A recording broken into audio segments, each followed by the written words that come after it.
नमस्कार प्यारे बच्चों, बहुत बहुत स्वागत है आप लोगों का सिंपल एजुकेशन में। दोस्तों, आज की इस वीडियो में हम लोग बात करेंगे कक्षा 7 की 25 नवंबर की विज्ञान और इंग्लिश की वर्कशीट के बारे में।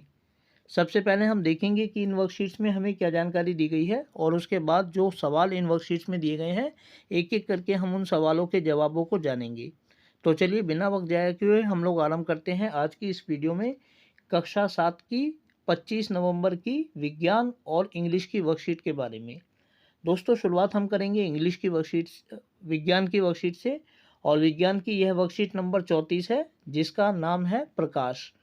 यह प्रकाश वाले अध्याय से ली गई है और इसमें आज की इस वीडियो में सिर्फ एक रिवीजन किया गया है पूरे अध्याय का। तो संभवतः यह इस अध्याय की अंतिम वीडियो है और अंतिम वर्कशीट है। इसके बाद अगली अध्याय की वर्कशीट आपकी अगली वीडियो से और वर्कशीट से शुरू होंगी। तो चलिए देखते हैं प्रकाश के बारे में हमने क्या अध्ययन किया है अब तक की अपनी वीडियोस में। इस पाठ में अब तक आपने सीखा, प्रकाश सीधी रेखा में गमन करता है। कोई भी पॉलिश किया हुआ अथवा चमकदार सतह दर्पण की भांति कार्य करता है। जो प्रतिबिंब पर्दे पर प्राप्त किया जा सके वास्तविक प्रतिबिंब कहलाता है। जिस प्रतिबिंब को पर्दे पर प्राप्त नहीं किया जा सके उसे आभासी प्रतिबिंब कहते हैं। समतल दर्पण द्वारा बना प्रतिबिंब सीधा होता है, यह आभासी होता है तथा बिंब अर्थात वस्तु के समान आकार का होता है। प्रतिबिंब दर्पण के पीछे उतना ही दूरी पर बनता है जितनी कि दर्पण के सामने बिंब या वस्तु की दूरी होती है। दर्पण द्वारा बने प्रतिबिंब में वस्तु का बायां यानी कि वाम भाग प्रतिबिंब में दाईं अर्थात दक्षिण भाग तथा वस्तु का दायां भाग प्रतिबिंब में बायां भाग दिखलाई देता है। अवतल दर्पण वास्तविक तथा उल्टा प्रतिबिंब बनाता है। जबकि बिंब को दर्पण के बहुत पास रखा जाता है तो प्रतिबिंब आभासी सीधा तथा आवर्धित होता है।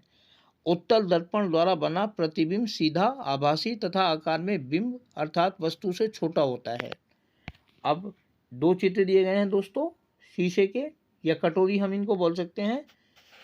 अंदर से और बाहर से दिखाया गया है मोमबत्ती को जलते हुए, और ये कैसी दिखती हैं हम इनको देख सकते हैं। इस वर्कशीट के आधार पे हमें एक प्रयोग करना है और उसके जो निष्कर्ष हैं आपको इन सतहों पर लिखने हैं, इस वर्क कैटेगरी में लिखने हैं। आप चाहें तो खुद करके भी इनको देख सकते हैं। सवाल एक है ये इस प्रकार कि एक नया स्टील का चम्मच लें और अपनी प्रतिबिंब को आंतरिक सतह और बाहरी सतह पर एक एक करके देखने का प्रयास करें। नीचे दी गई तालिका में अपने अवलोकन नोट करें।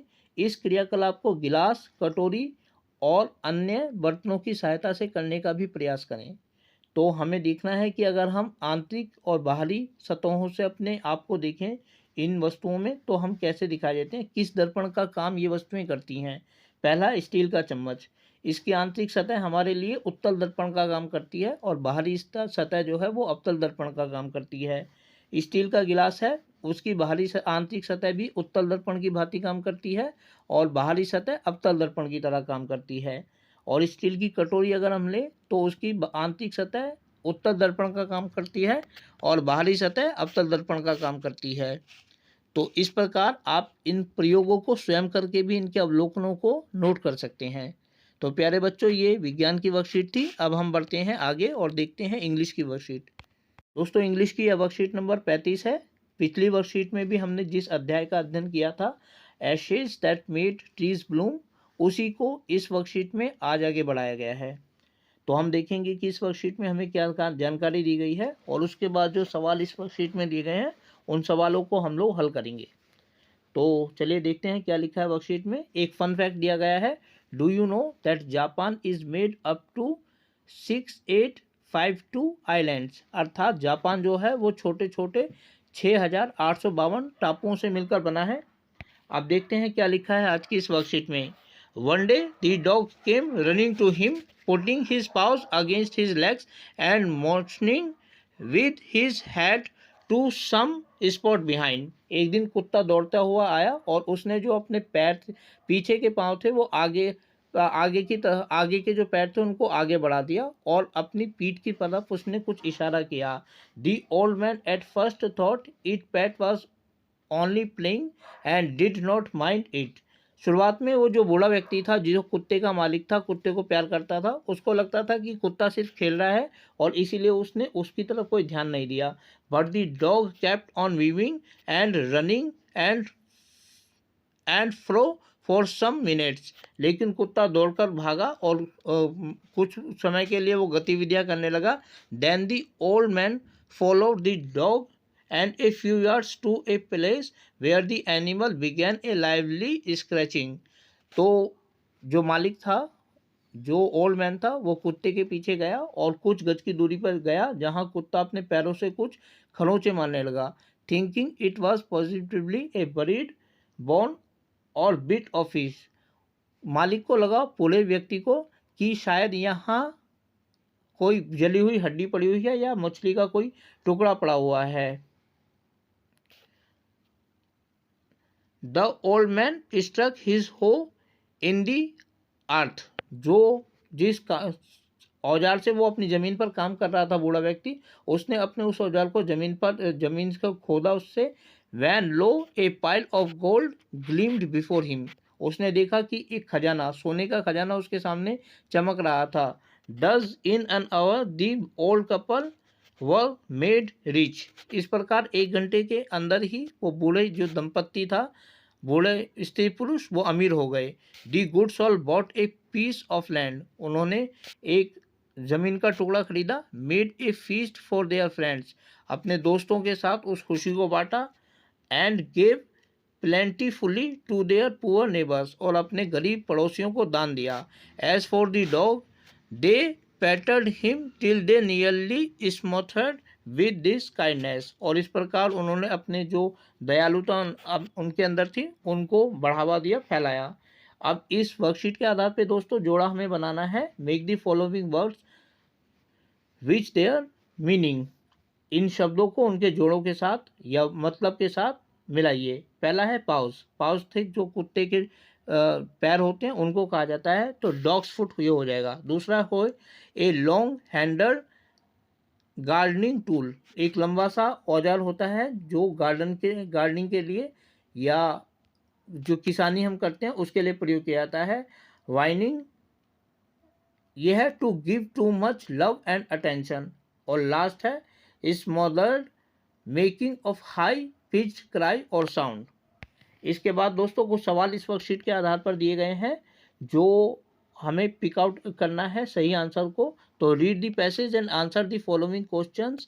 नंबर 1 है the dog helped the old man find a treasure, B diamonds, C money या डी ज्वेल्स। तो ट्रेजर को ढूंढने में कुत्ते ने मदद की थी। इस प्रकार हमारे सवाल का जवाब हो जाएगा ट्रेजर, ए। सेकंड है the old couple a bought a piece of land, B made a feast for friends, C and gave plentifully to their poor neighbours, D all the above. तो ये सभी उन्होंने किया था जो खजाना उन्हें मिला था भूमि से। तो ऑल दी अबो हमारे इस सवाल का जवाब होगा। थर्ड है the farmer was lovable as he was kind, second a man could ever be, see the dog gave him gold, and the neighbors helped him, तो he was kind। Number A ये हमारे सवाल का जवाब हो जाएगा। अब दोस्तों हमें फिल इन दी ब्लैंक्स को भरना है और जो बॉक्स में हमें वर्ड्स दिए गए हैं उनका प्रयोग करना है। तो जो वर्ड है वो है मोस्टिंग, स्पोर्ट, पाउस, डग्स, पाइल ऑफ गोल्ड और रनिंग। इन शब्दों का इस्तेमाल करते हुए हमें इस वाक्यों को पूरा करना है। पहला है one day the dog kept on, जो खालिस्तान दिया हुआ है, running to the old man, putting his paws against his leg and motioning with his head towards a spot behind him. When the old man dug the spot, he found a pile of gold. इस प्रकार हम अपनी इस unseen passage को fill in the blanks की मदद से भर सकते हैं। तो प्यारे बच्चों, इस प्रकार हमने इस वर्कशीट में देखा कि कुत्ते की मदद से किस प्रकार जो मालिक था, ओल्ड मैन था, एक अमीर व्यक्ति बन जाता है और अपनी खुशी को, अपने धन को वो किस तरीके से लोगों की मदद करने में प्रयोग करता है, ये इस वर्कशीट में हमें बताया गया है। उम्मीद करता हूं कि आपको वीडियो अच्छी लगी होगी और साथ ही आपसे अनुरोध करता हूं कि यदि वीडियो अच्छी लगी तो वीडियो को लाइक और चैनल को सब्सक्राइब जरूर करें। इसके अलावा आगे आने वाले अन्य दिनों में अन्य वीडियोस को देखने के लिए जुड़े रहें मेरे साथ मेरे इस यूट्यूब चैनल पर, जिसका नाम है सिंपल एजुकेशन। फिलहाल आप लोगों से विदा लेना चाहूँगा। वीडियो को देखने के लिए आपका बहुत बहुत धन्यवाद।